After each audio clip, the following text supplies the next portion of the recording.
Je m'appelle Amina, je suis formatrice Hermès depuis mars.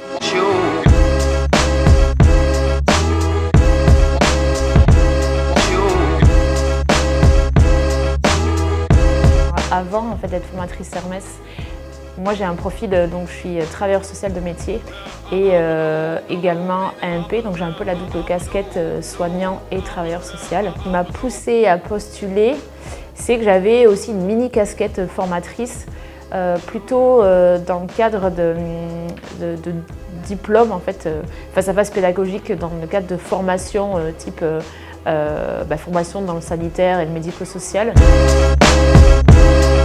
Être formatrice Hermès, c'est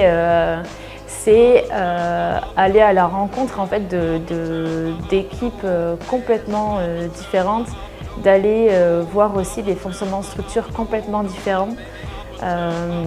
Et en fait, c'est hyper épanouissant. Enfin, en tout cas, pour moi, c'est hyper épanouissant.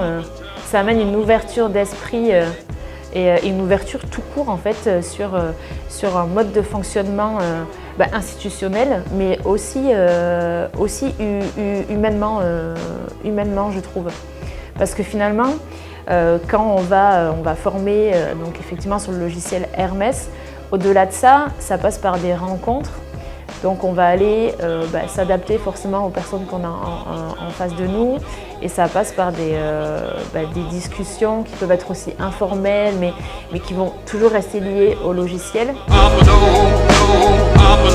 Moi, ce que j'aime, c'est les rencontres justement.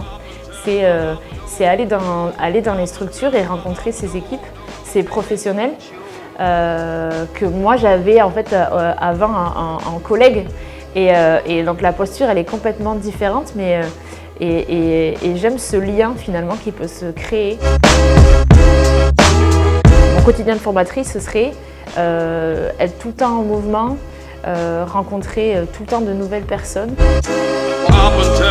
Les qualités nécessaires pour être formatrice Hermès, ce serait, pour moi, ce serait l'ouverture d'esprit, je pense. Quand tu arrives et que tu incarnes quelque chose, justement, le lien et ce que tu vas leur apporter, en fait, ça va t'amener de la légitimité aussi sur ce temps de formation, je trouve.